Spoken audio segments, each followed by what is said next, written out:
Now watch this drive. Welcome back to the Highly Original Podcast. I'm Joe Martino. And I'm Parker Danks. And welcome to the season premiere of the Highly Original Podcast. Yeah, we're in season 2. And as some of you guys might know, we made a few changes, including one in co-host and producer. So I'm actually producing now, and Mike has stepped down to work on some of his projects, and Parker Danks, who has been a guest on the show before in season 25, so go back and watch that. He's now co-hosting. Some other changes I wanted to talk about real quick before Parker introduces himself and we get into the episode is that we have video, obviously, and we are on Spotify and YouTube. As of now, we're not on Apple Podcasts right now. I know we were. So if you guys were using Apple Podcasts, I apologize. I will keep you up to date with the status of that. I'm still kind of working that out. But as of now, we are not on Apple Podcasts. We are still selling advertisement and read ads or ad reads. And you can do that by DMing us at _highly_original_podcast on Instagram. Or I mean, you can maybe even comment on YouTube, but I'll just direct you to the Instagram. But yeah, so we're doing all that. Merch is we still have 4 hats. So if you want to buy a beanie for $10, that's our price for it. Also DM us on Instagram. So with that, Parker, I know we did a teaser, but for those who didn't see the teaser, I just want to let you reintroduce yourself to the audience. Well, hello, everybody. It's Parker Danks. Like I mentioned on the last teaser, I'm a musician based in Austin, Texas. Occasionally live in Houston, Texas. I draw, paint, watch movies. I'm a full-on Renaissance man, like I mentioned in the last podcast. And I'm here to talk some more pop culture with Joe here. Yeah, I'm very excited about that. Parker and I have been friends for since 2018, right? When we met in Rome. So we do have some tales that will be interspersed in the show. Maybe not this show, but in future episodes. But yeah, I mean, today we have a topic that I've been really wanting to do, and that is the movie Mean Girls from 2014. The kind of I'd say, Parker, I've heard people say it is a iconic touchstone of the millennial generation. I mean, it is a classic of teen movies for sure. But yeah, so I'm really excited about that. I know you're really excited about that.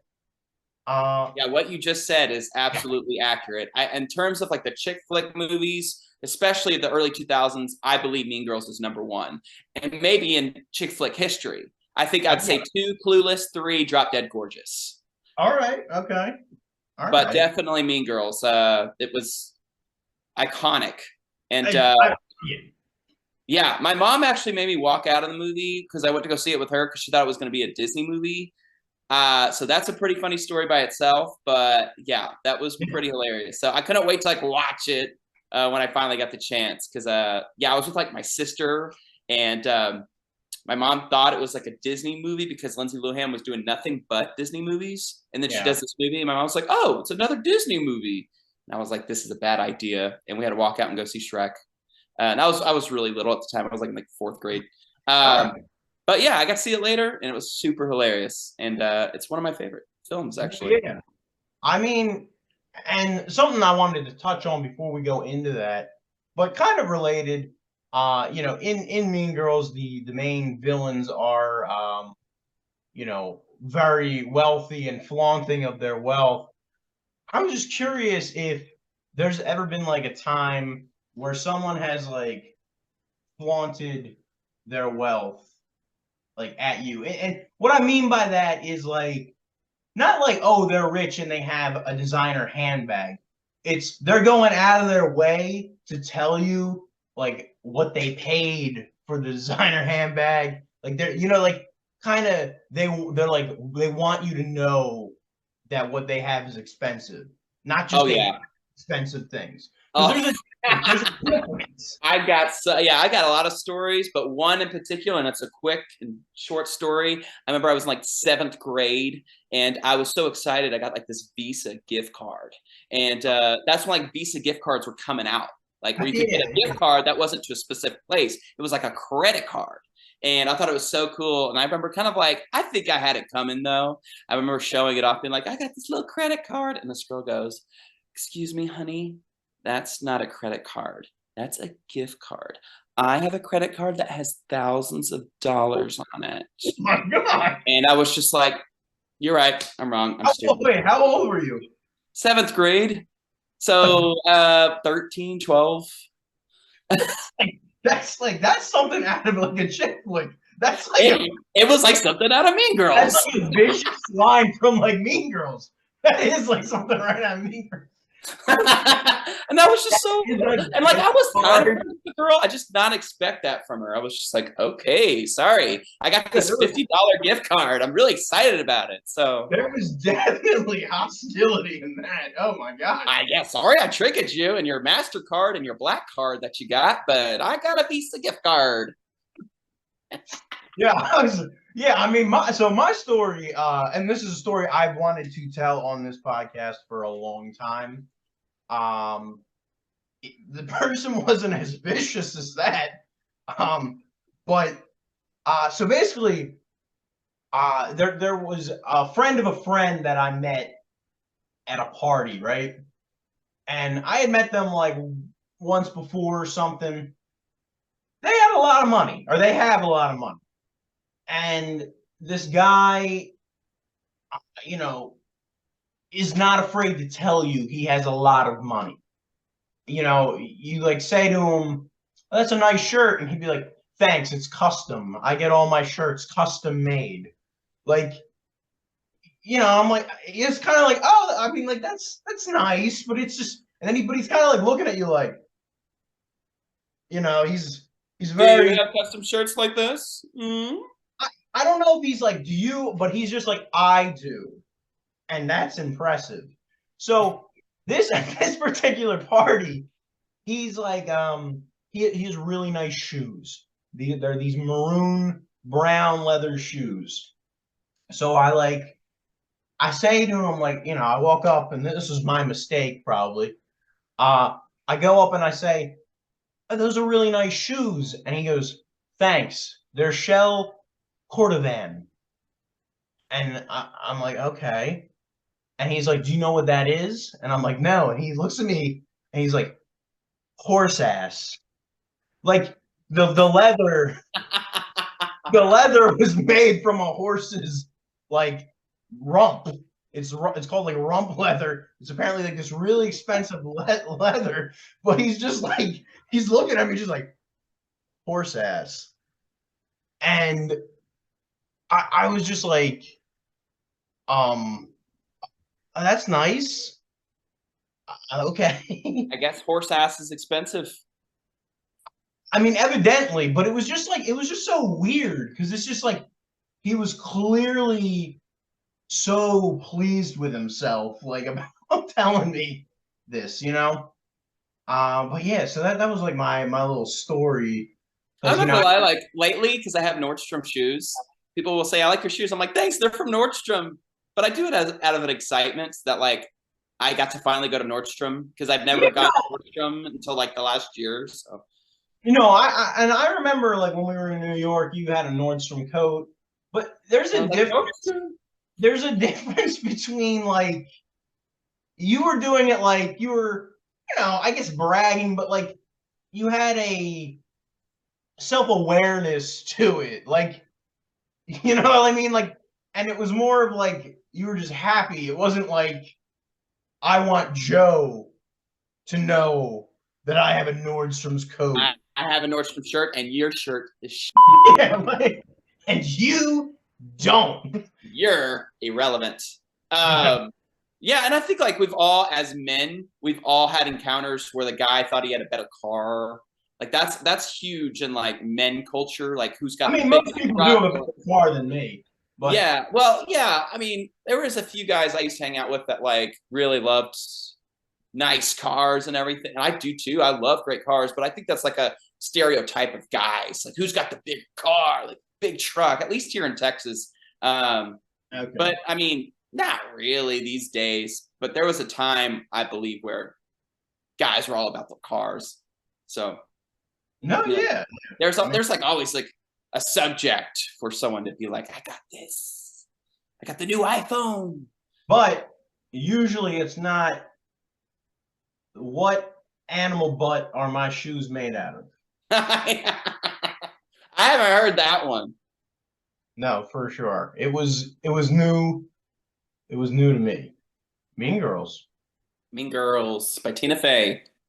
Well, not by so she wrote the She script. wrote it. I was actually looking it up yesterday. So I thought she had directed it. She is in it. But she only wrote the screenplay, which in turn was based on a book that she didn't write.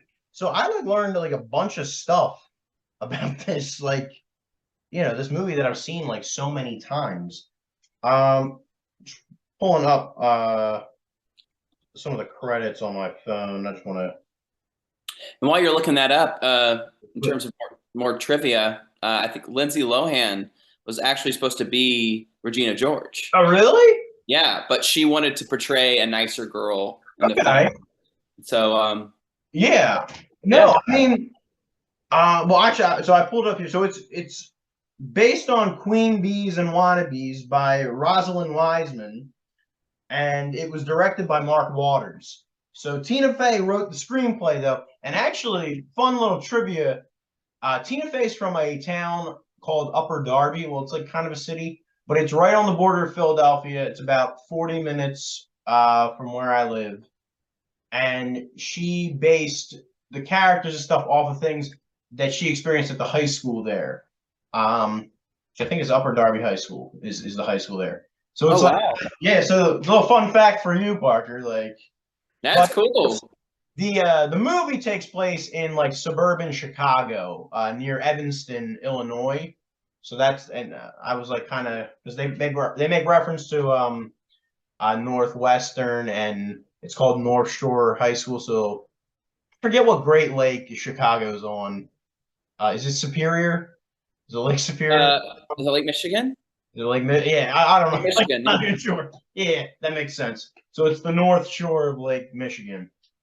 But yeah, so break down the basic synopsis. So Lindsay Lohan plays Caddy Heron, who is a junior transfer student to North Shore High School, and she has been homeschooled by her, I guess, zoologist parents, and they raised her in Africa.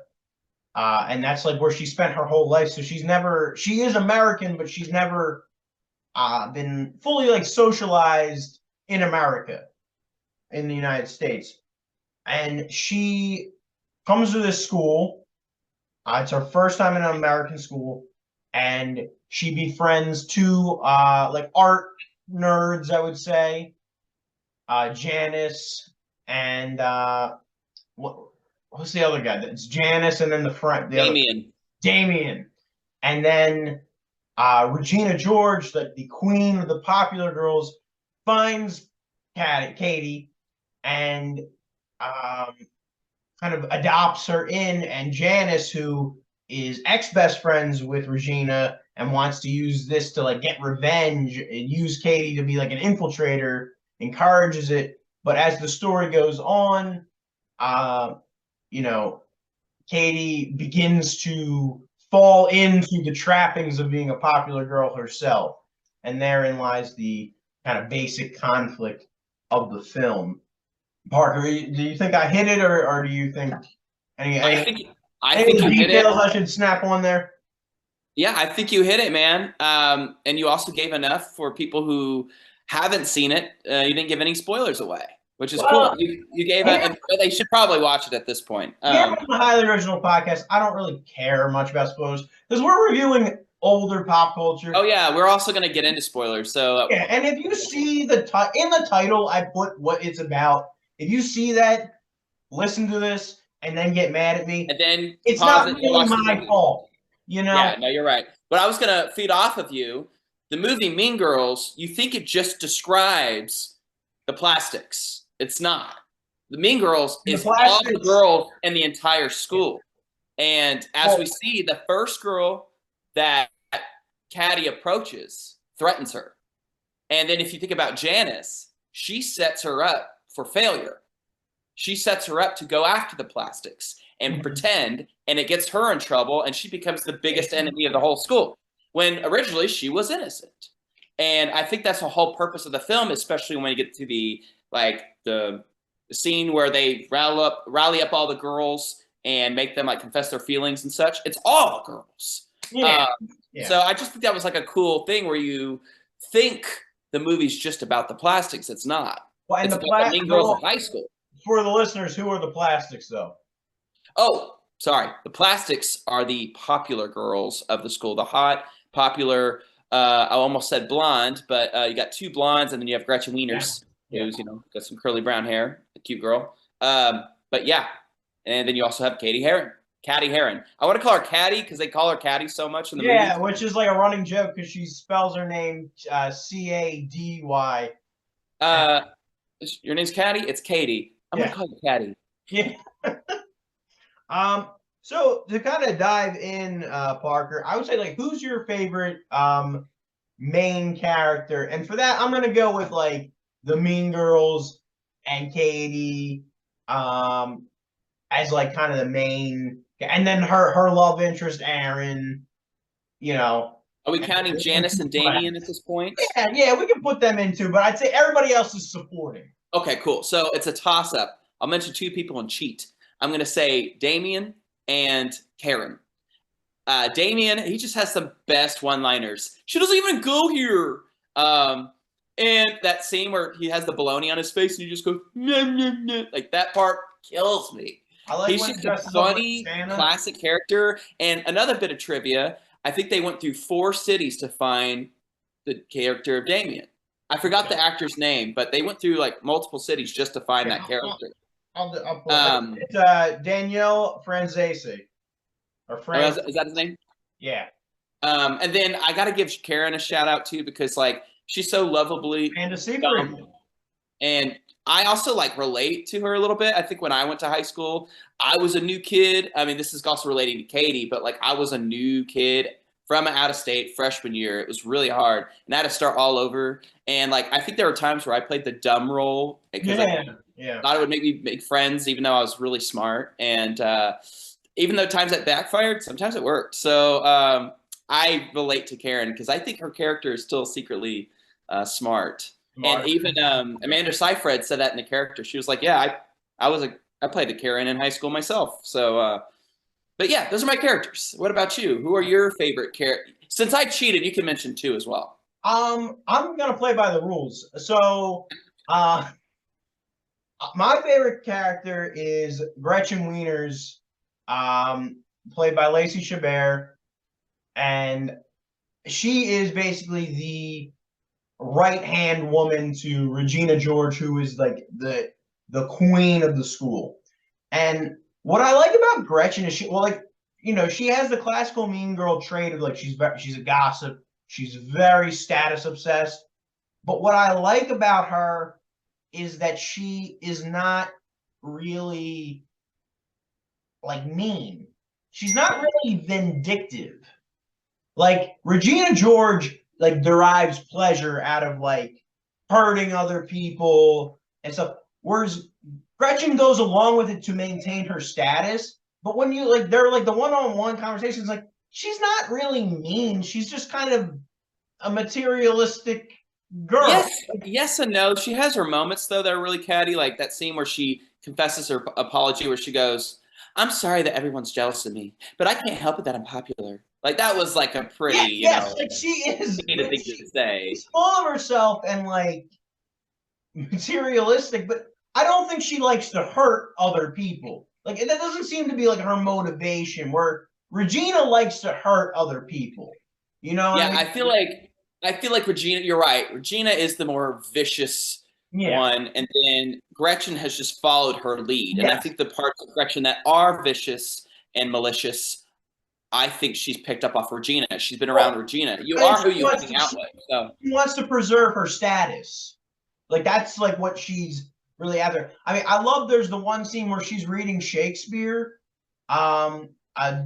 Julius Caesar, and like it starts to become about her life. Yeah, she's Brutus. And she's talking in like a Valley Girl accent, and she's like, Brutus is just as pretty as Caesar. Brutus is like, she's going on, she's like, we should all just step Caesar.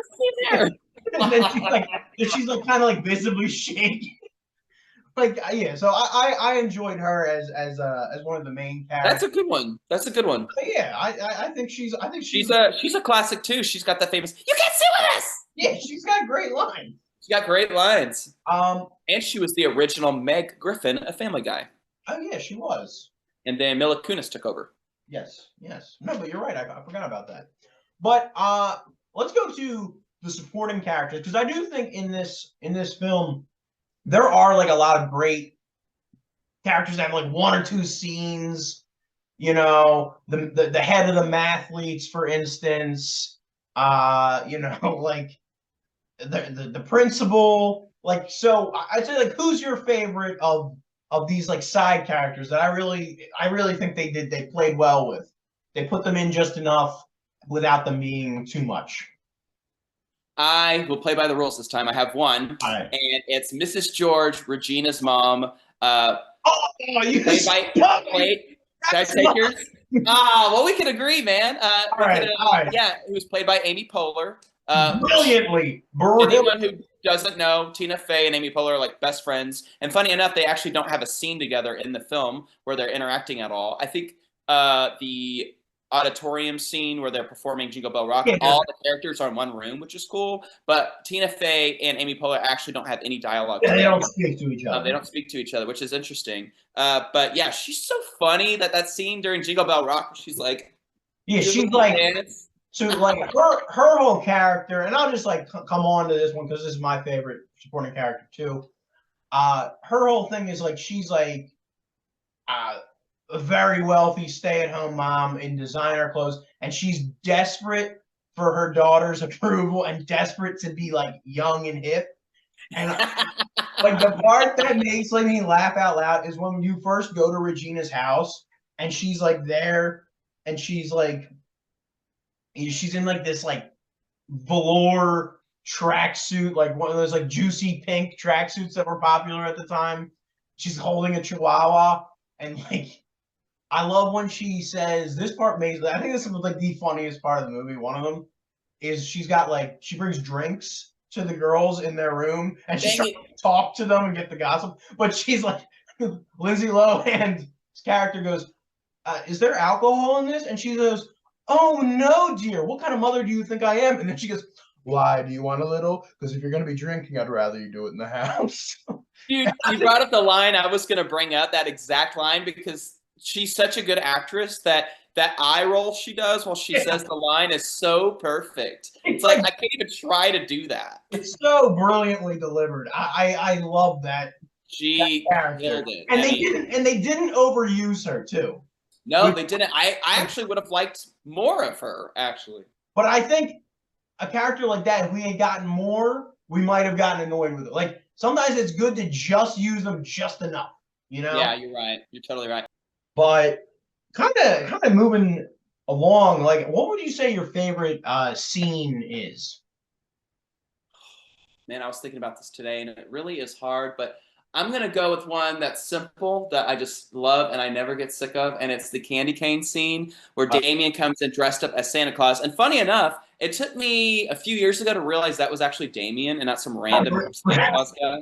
Yeah, and so when he walks in, he goes, "Candy canes," and she's like, "All right, hurry up." And he goes, "Glen Coco, you go, Glen Coco. And we got a Katie Heron, that's Katie, and one for Katie Heron, and none for Gretchen Wiener's Bye." Yeah, none for Gretchen Wiener's Bye. I lose it every time. Yeah, I think that made me laugh out loud. It's one of the classic scenes. Every once in a while, somebody will be like, "And none for Gretchen Wieners," and that is just the funniest. Bye. line. So I'm gonna go with that, the candy cane scene. What about you? What's your favorite line in Mean Girls or scene in Mean Girls?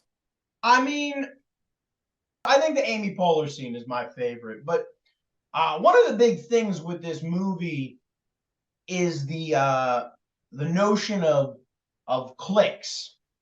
And this was something you actually introduced and you wanted to bring up, like cliques. Like, what clique, Parker, would you have said? Would you say you were in, or were you? Or did your high school have cliques like they do in Mean Girls?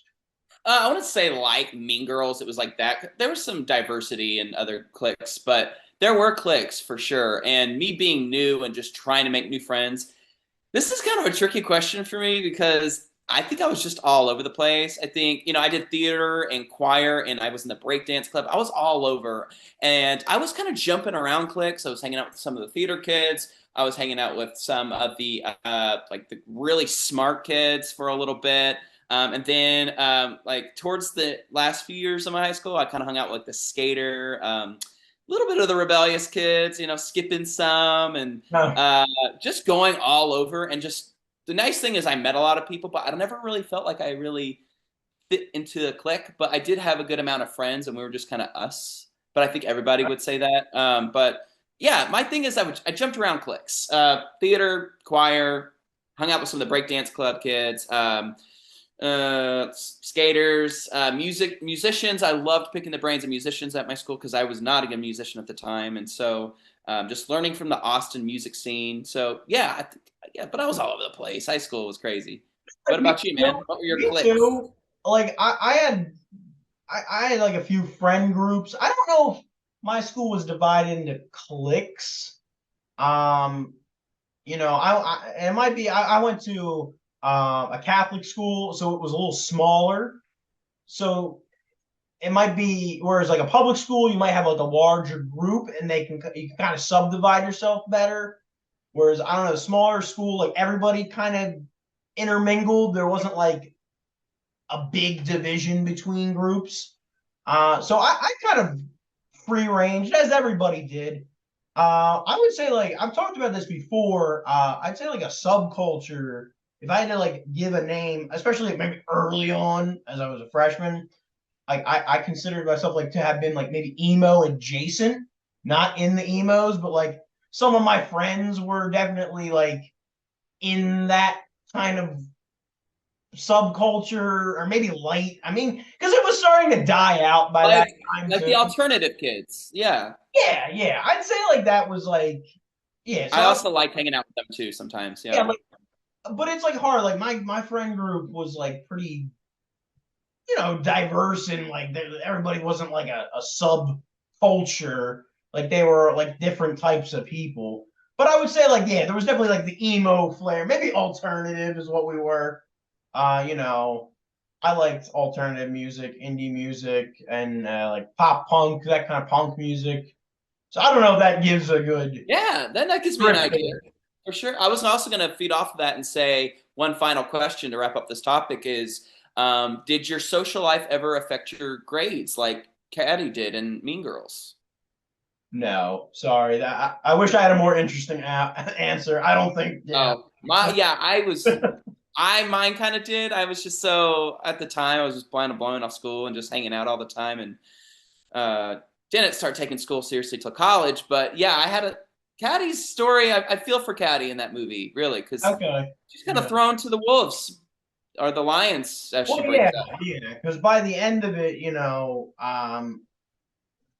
this book that they have where they make fun of people is exposed by Regina, who actually wrote it, and she's framed, and it kind of all the clicks blow up, and as you said earlier, she's the on the receiving end. She's kind of seen as the orchestrator of this Yeah, and I the felt for burn her, book, man. She didn't write that burn book. She put one part in there, and even Yeah, though she screwed up, but she didn't write that whole thing. but kind of to wrap up our conversation on Mean Girls, because I do want to move to like one more topic before we wrap up. What would you say is the general impact of this movie? Like where does this rank amongst teen movies? would you say teen movies or chick flicks or just all teen I movies? think it's more of a teen movie, honestly. I would say it's like number one. With like teen. That's hard, man. It'd be top five for sure. Like Hot Chick was very similar, but like it was kind of like the discount version of Mean Girls, I feel. Yeah. Even though it was a great film, but Mean Girls is just classic. It's up there. It was what got Tina Fey really going. So Yeah, I mean, I think she was on Saturday Night Live at that time. she was on SNL, but you know, when you're on SNL, that's your chance to shine doing other projects, and Yeah. that was her glorious moment for sure. Yeah, for sure. I mean, I would say nothing beats Superbad as far as teen movies. Oh, dude, I my personal opinion. I mean, but I could also see like Mean Girls is the female centric film, and Super yeah, is like the that's what I male was gonna say. Yeah, centric Super film. Bad is like So I was they're talking to my like, buddy about this. they're kind of It like is the movie that has aged so well because that movie came out right before I started my freshman year in high school. So it was a perfect film for me to go into high school with because it's just legendary. I think it's the best project those like the Seth Rogen guys have done. It's timeless. No, yeah. I think it's Judd Apatow and Rogan. Yeah, that was them together. Yeah. So I would say that it's number two for me. Mean Girls. Mean Girls. I think it's in my top five. Now that you've mentioned other teen movies, I'm like, oof, that's tricky. But top five for sure. But you know, it's also great is that soundtrack. You know, they got some old classics on there. They got they got Beats, God's a DJ on there. I mean, I'm 2004. Yeah. But yeah, so all right. I feel like we delved pretty good into Mean Girls there. Yeah, we sure did. Great film. It's going down in history. It already has gone down in history. No, I mean, I think they have a musical now. I think they're going to make a musical movie version of it. I never saw that.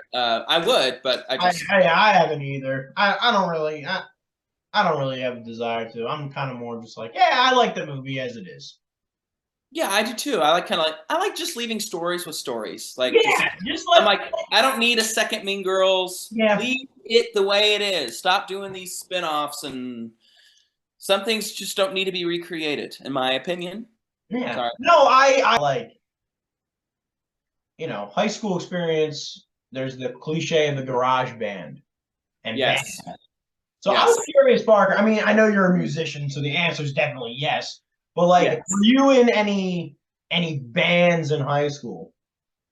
Yes, but even before freshman year, like right before that in 8th grade, it was my last year living in Arkansas. I joined my first band. It was called Too Late for Coffee. Oh. And it was one of my best friend's band, and I begged him to let me join because I showed him some songs that I had just written. I used to write lyrics, and he was like, "Yeah, we can join the band." And we never really like performed or anything. It was just like in my parents' basement type thing, and I would go in like the corner and like try to prove myself and write songs while they kind of jammed, and then I would come sit in. It was like more of a learning experience for me, and then that trickled away, and then I moved, and then when I was meeting people in Austin, I was like, I gotta be in a band. And one of my best friends in high school was part of the band. And before we were in best friends, he found out that I liked music and was like, hey, we need a singer. Do you sing? I said, yes, I sing. And I got to be in another band called the Loophole System. And we did something similar to like Battle of the Bands. It was called Trojan Live. And I was the singer, and we did good sometimes, but looking back at the videos, there were times we did awful. I kind of feel that. Yeah, I mean, we did Blitzkrieg Bop, a cover. We did one of my bands did that too. We did Killing in the Name of, but we couldn't do like any of the swear words. And then we did Holiday by Green Day. That was my favorite. No, that was all right, yo. That's awesome. And then towards senior year, I think we all I think they stayed together, and I joined another band that I formed called Little Jackie Papers, and that was bad. That was my first time producing a band, not good. And then after that, when I got into college, I produced a band called Magic Top with some of my friends, and that was the most successful band I've been in. So like, yeah, my trajectory of bands was like this. It was kind of like Little Jackie Papers. Yeah, I remember my buddy Charlie, if he's listening. Hey, Charlie. He hated that name, and I didn't even come up with it. A friend of mine was like, "Oh, you guys should be like hip and call it Little Jackie Papers from the Yeah, Puff the Magic Dragon yeah. song." And I was like, "Okay," and we couldn't. No one could think of a name, and we had to give ourselves a name. So I was like, "Let's just take the Little Jackie Papers." My buddy Charlie was like, "No, that name sucks," and we just kind of went with it. And I remember like we just did not do good, but with like the bands like Too Late for Coffee and Little Jackie Papers, they were like learning experiences. They were a reason to jam, to collaborate with people. And then when you finally get to be part of a band that does stuff, it's fun. But I yeah, feel it. I mean, I was I've in. spoken a lot on the bands I've been in, but now let's get to you. What about you? What Yeah, about I the mean, bands you were a part of? definitely I was in a string of bands. I mean, Too Late for Coffee is actually not that bad if I'm thinking about it. And I real quick, I had recently seen a meme like that was basically making fun of like indie bands naming themselves in that like period of time, like the late 2000s, early 2010s. Mm-hmm. And I was definitely like when I saw it, I was like, oh my god, this is like me. Like and that kind of validates like the names you said also are like that's like it's making this meme valid. But so my first band was Watching Paint Dry. That was the name of our band. That's not a bad name. That's a pretty good name, actually. I don't know. It's funny. I like it. But like I don't know if it was fully to be funny or if we thought we were like really onto something. I don't know. Like, but my the drummer Danny came up with that name, and it was brief that that band was together. I played bass guitar, and we did a year that band. We played Battle of the Bands, and then our sophomore year, Danny and I and our I guess he was our lead guitarist, rhythm guitarist, Matt became the singer of a new band. We did a new band, kind of from the three of us from this old band, and we we became the Atomic Peacekeepers, and that was our second name. I don't know how you feel about that one. I like that one a little bit more than the Watching Paint Dry. Yeah, I mean, again, that was another Danny. Danny kept coming up with the names, but we we played our Battle of the Bands, and as you can imagine, it was Catholic high school, so the lyric test was even harsher Oh, than I than bet. yours was. Like I had to fight for Holiday. Like I remember, like I had like the one of the religion teachers was actually the Battle of the Bands organizer. So like I remember I had to like say to him like I was like arguing the case for Holiday because he thought like he made a pretty big stretch here because the line where it's like I beg to dream and differ from their hollow lies. Yes. That so the lyric is hollow in the sense of like empty. He was making the case like, oh, they mean like hallowed, holy lies. And it's like, no, no, that's No. not what it means. But I remember, yeah, so I was able to get Holiday through the censors. But yeah, we pretty much played in our Battle of Bands. It was a great experience, as you said, like just being together and collaborating, creating something. We pretty much did covers. I think we never did an original song. Uh, but we also rocked the house off of the Hibernia United Methodist Church.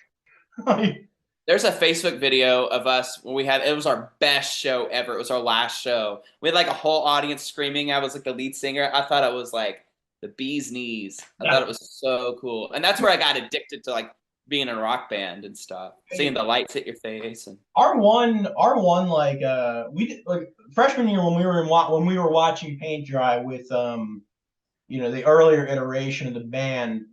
We did play in a basement. We did a basement show, like party, which was actually pretty like fun. So like we played a few gigs, but never like a paid gig or anything. Yeah, it was mostly Battle of the Bands. That was our big perennial show. But I remember like playing Holiday, man. Real quick before we wrap up, I was not that great of a bassist. I started playing in 7th grade. I could pretty much only play like Seven Nation Army for 2 years. And when I joined the band, I was like not that good. And my fellow bandmates were always better musicians than me. And never been the case. I did get better, and I could play and learn stuff. Uh, but yeah, like I remember, like Holiday was the most intimidating thing because there's a bass solo in that song, and I just remember that being like scary. And I remember like when we actually performed for the first time in the auditorium for Ballad Bands, like my knees buckled as I was playing. I kept playing, but like I was like so nervous. Like, Well, it's funny you mentioned that you were in with a bunch of musicians that were better than you. All the bands I've been in, all the people in my groups of bands, they've always been 10 times better than me. yeah. And I've always tried to pick their brain and just kind of learn from it. And sometimes it's intimidating, but man, it makes you grow. No, It yeah. makes you grow. And I actually did want to mention I did continue into college. I didn't really play a lot in college, but at one point I was in like this acoustic indie band that one of the members was a Catholic priest. So I feel like that's an and That's like fitting. and like a Catholic priest. Like he's actively a Catholic priest. So shout out to Father Tom if you're listening. And Father Tom. Claire, Mike, and Steve. We were the con celebrants. And like that was our we had a gig at our like it was a bunch of university students and like the priest was not a university student at Westchester, and we played for like a fundraiser. We played at a fundraiser thing. That was our one and only gig as this like indie folk band. Hey, a gig's a gig. No, yeah. I mean that was fun. That was fun. But yeah, so that's sort of my discography. Oh, one real quick thing. Yeah. There was one show that Loophole System played. It was like for a pep rally, or it was for something, and we never. It was our worst show ever, and we had never practiced. We just showed up and tried to do it. And I tried to do "Smells Like Teen Spirit" by Nirvana, Oh, I and used to I play that too. oh, it was so bad. I forgot the words, and I said it right into the microphone when I meant to like say it to my bandmates, and like all the cheerleaders and stuff were like Parker, and I was like, yeah, dude, I have like a And then you're series just like, of with embarrassing. the Yeah, that's exactly.